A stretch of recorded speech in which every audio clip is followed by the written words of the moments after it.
right, this one's for all the new riders out there. Let's talk about the pressure to ride faster. Man, this is something that is one of the most dangerous things you can do as a new rider, and I really want to try to expel some wisdom onto you guys. Soak you guys down with the hose of wisdom, as it were, here on Yami Noob. So, we're here on Lime Creek Road, one of the standby fun twisty roads here in Austin, and you'll notice on that hairpin back there, and pretty much all of the corners on this beautiful twisty set of roads, there's fairings littered all over the road, and that's because people crash here every single weekend.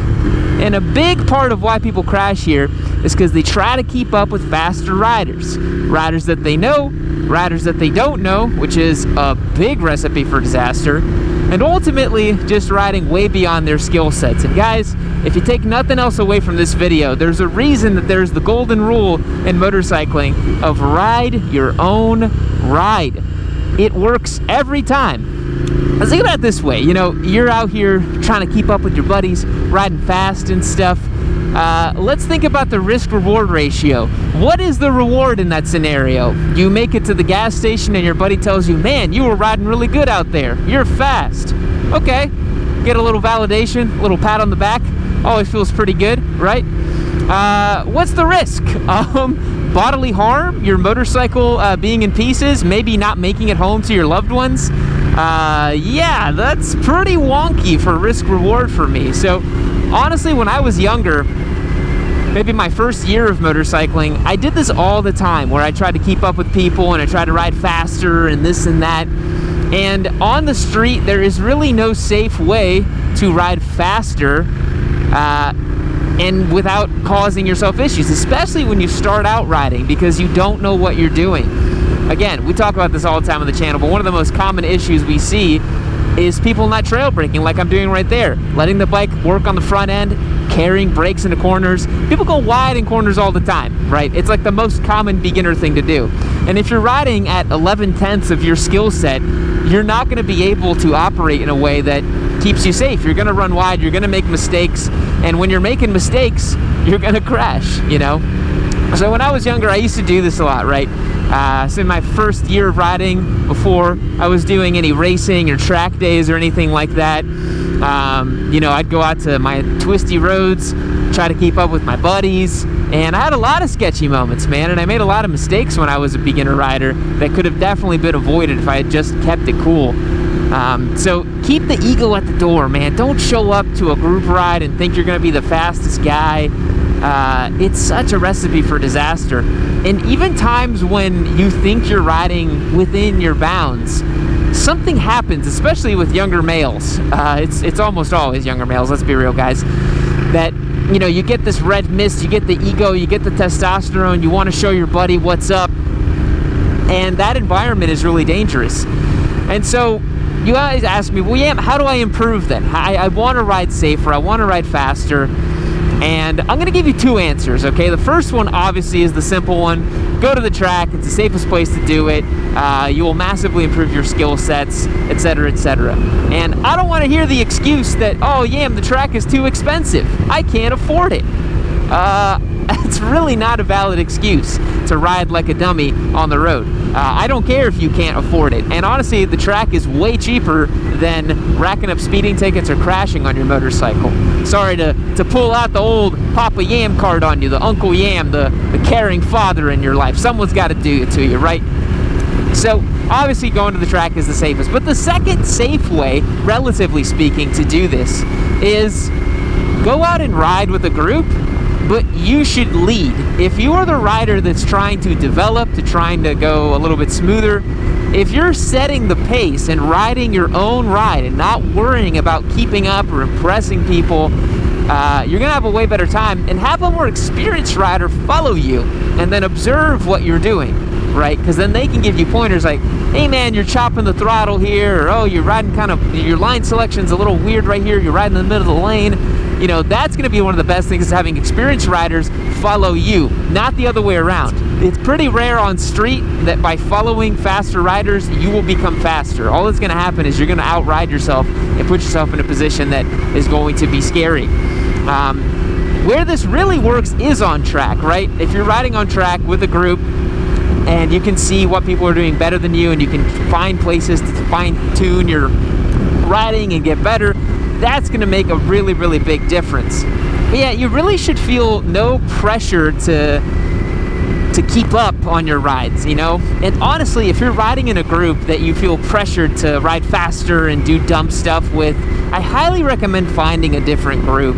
I know it can be tough to find new friends sometimes, but if those friends are putting you in positions where you're just getting in more and more danger and, you know, your buddies are crashing every weekend or people are dying on groups. I've literally heard stories where people are like, oh yeah, there's like Facebook groups where people meet up, like Sport Bike Riders United or whatever, and somebody dies every month. That is not normal, guys. That is not normal to have riders in your group getting nuked and dying every month. That's crazy.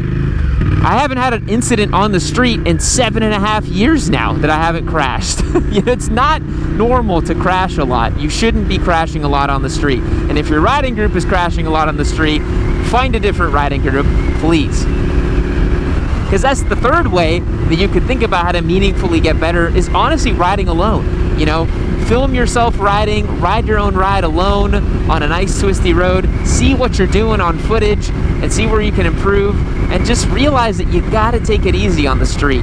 And when you're younger, it's kind of harder to like really contextualize this and internalize it and actually do it. And I will be completely honest with you guys.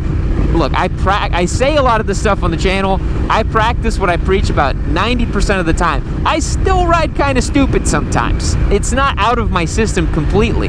But I feel like with the level of racing and track day experience that I have, my casual pace on the street probably looks pretty crazy to people who are just cruising around, right? It's like, oh my God, that guy's riding so fast. But to me, everything's really nice and under control. And, you know, it's like if you were to follow, like, I guarantee you, I've been on press rides and stuff where I'm following, you know, World Superbike racers or, you know, MotoGP guys or all that. And they're like absolutely having a blast. They're just chilling. They're like 2/10 pace. And I'm trying everything to keep up. This has happened on track with me a lot too, where, you know, when I started racing, I had guys that are just like, you know, leading expert level racers. Like, I'm battling for my life trying to keep up with these guys, and they're looking back half of the lap with like one hand off the bar. That's how little they're trying. So you really understand how much faster the fast guys are on track. But again, if you go out by yourself, evaluate yourself, that's the best way to meaningfully become faster and smoother. Because honestly, the more I think about it and the more I ride, I'm just like, man, is there even any point to being quote unquote the fastest on street? Probably not. All that really matters when you're riding on street is just don't crash. That's really the only goal.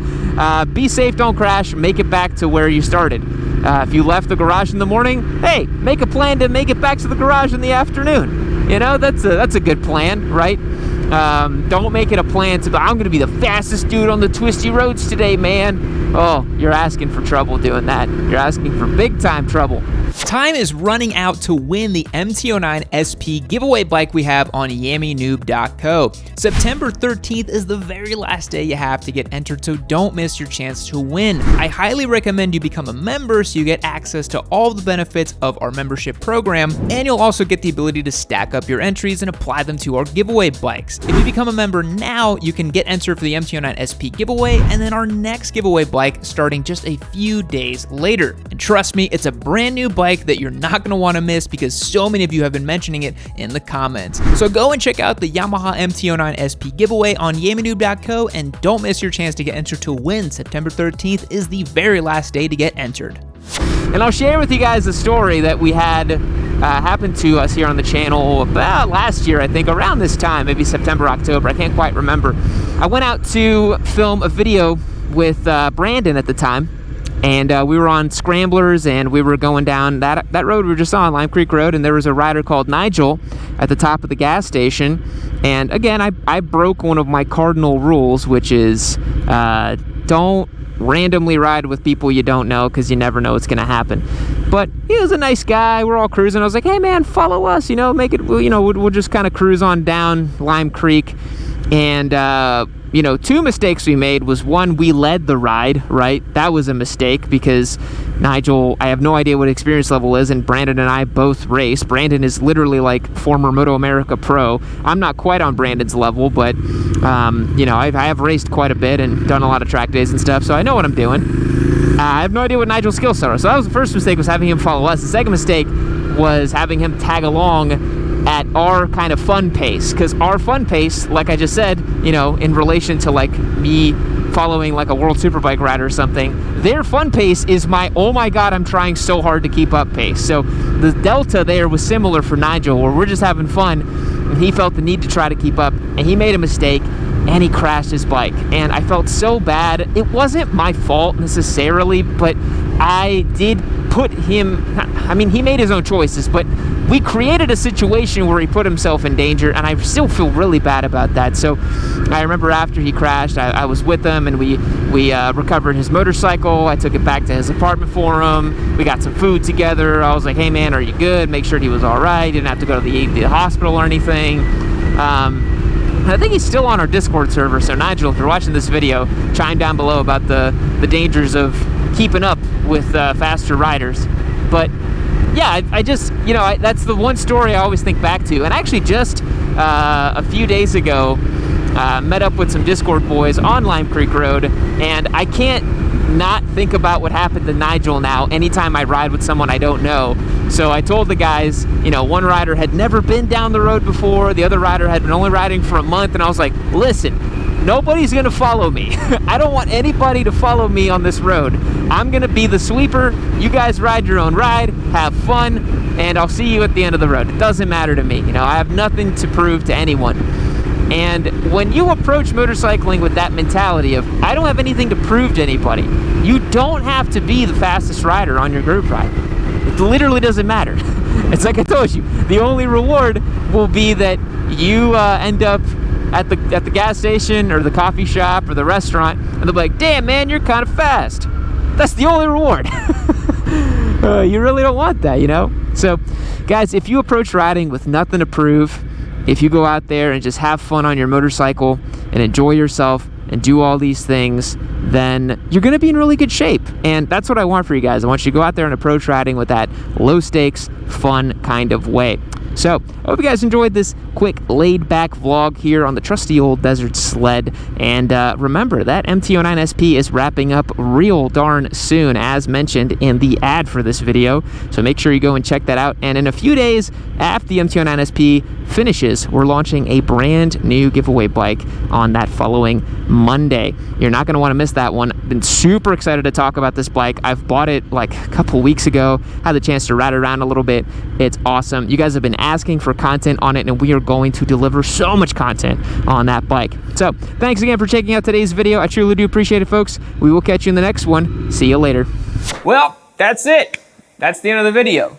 And you might be saying, woo, what's that spicy little meatball right there next to you? This is the MT-09 SP, and in case you live under a rock, it's our newest giveaway bike, and I am ridiculously excited about it. This thing is the best, in my opinion. There's no better street bike. It's awesome. So head over to yamd.co, become a member, and get access to win this motorcycle. It could show up right there in your driveway. But as you sit there and debate which membership option is going to be right for you, click the link right over here and keep watching some sweet Yammy Noob. We have thousands of videos, I think.